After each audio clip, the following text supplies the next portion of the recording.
Black former franchisees are suing McDonald's, demanding economic justice. Kate Rogers joining us now with more on this developing story. Kate.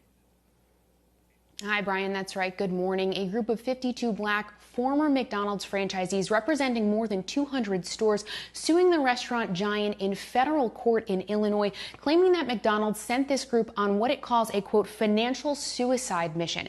The suit alleges that McDonald's knowingly discriminated against black franchisees as far back as 1968 by steering plaintiffs to locations with low volume sales and higher operating costs, including security costs due to crime, excluding plaintiffs from purchasing restaurants in the open market due to race, and denying plaintiffs support to allow them to overcome financial hardships while supporting white franchisees with rent relief and impact funding.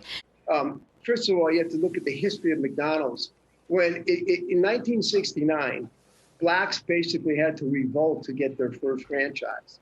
So grudgingly after that, McDonald's started to give some franchises to blacks where they decided to give them.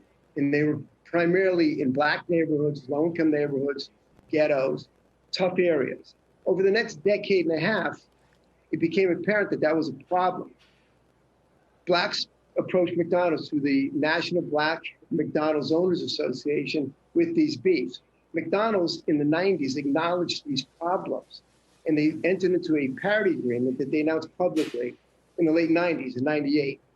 At that point, in 1998, there were 377 black franchisees that owned hundreds of stores. Today, there's 186 black franchisees. That's been cut in half over the last 22 years. At the same time, the number of franchises worldwide for McDonald's has more than doubled, almost tripled.